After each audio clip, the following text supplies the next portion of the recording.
taken a minute to think about how broken our healthcare system is. When was the last time you visited a hospital? What about the disparities that we have in the world? What about the inequities that we have in the world? Have you ever thought about that? And what about intersectionality? Intersectionality, that's a big word, right? Allow me to share with you all today how we can learn to build this bridge together. With that said, good afternoon, everyone. I'm Heena Suleman. I'm from Tanzania, a country that has faced loads of these disparities in its healthcare services. And I'm honored to stand before you today as a speaker in this incredible TEDx event. Allow me to help you better understand what intersectionality is by giving you an example. Imagine a healthcare system that understands and recognizes the individual challenges people face based on multiple intersecting identities. Picture a world where race, class, gender, sexuality aren't barriers to quality healthcare, but in fact are factors that are integrated into the healthcare we receive.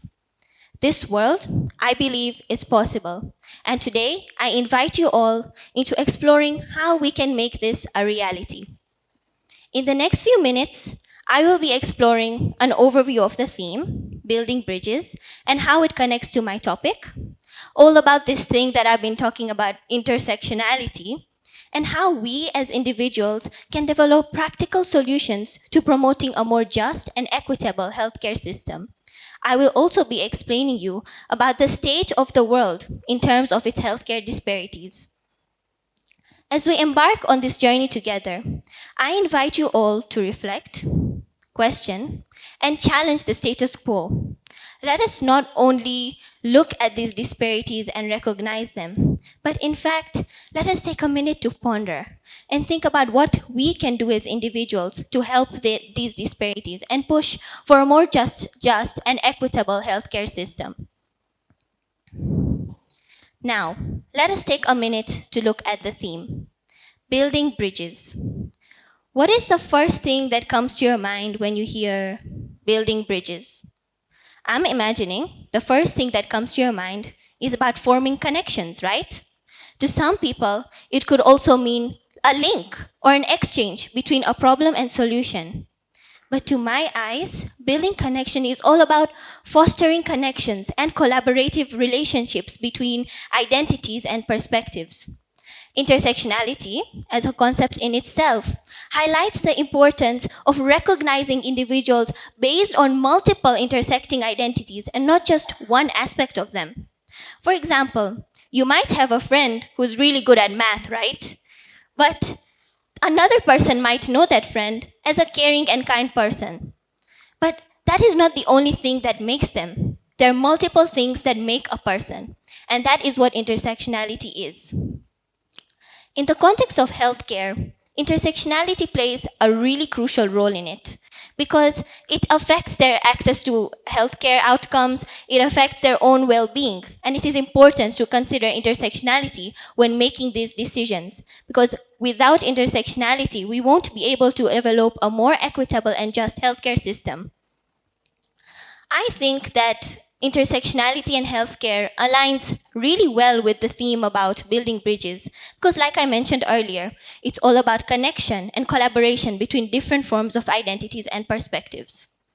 Now, if you want to understand better what intersectionality is, I would love to give you an example. I want you to picture yourself in the shoes of a Black woman with a low socioeconomic background. You are sick with a severe virus. You go to the hospital and you wait for hours and hours and hours for the doctor to admit you.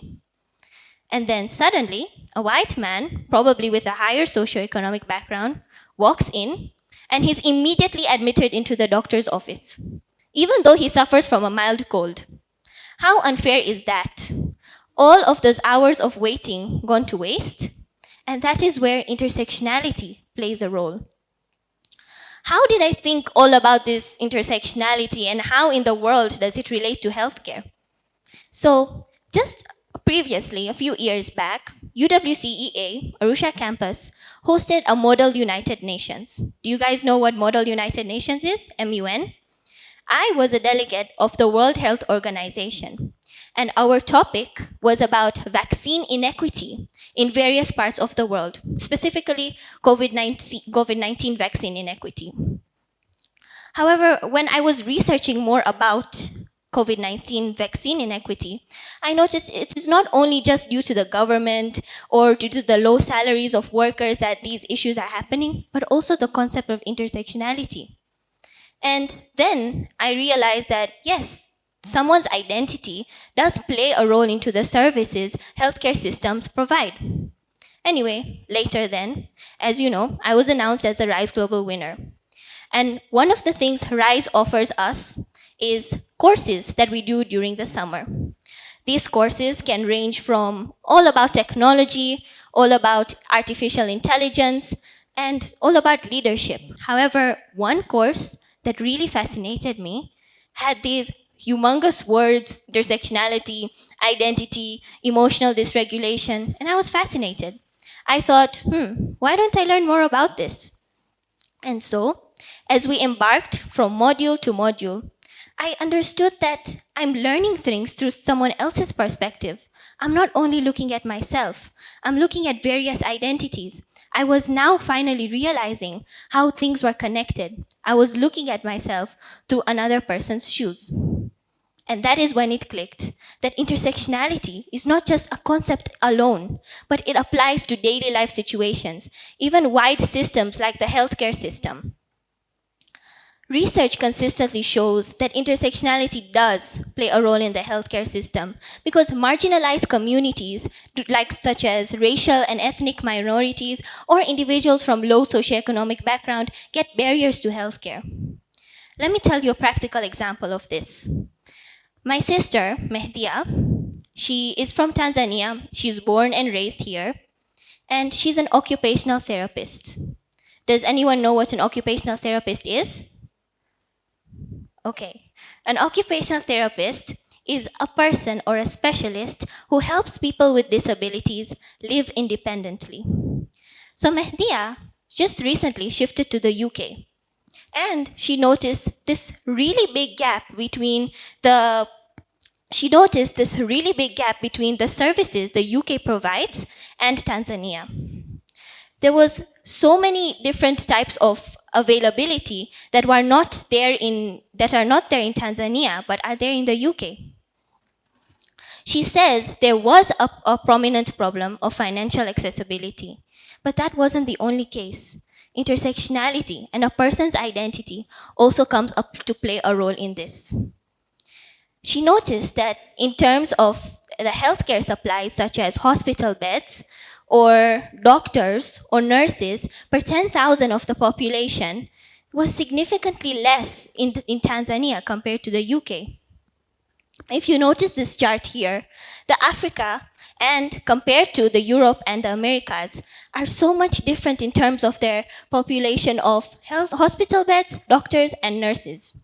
And this is just one of the examples my sister showed me. Another thing she told me was that most Tanzanians here know what NHIF is.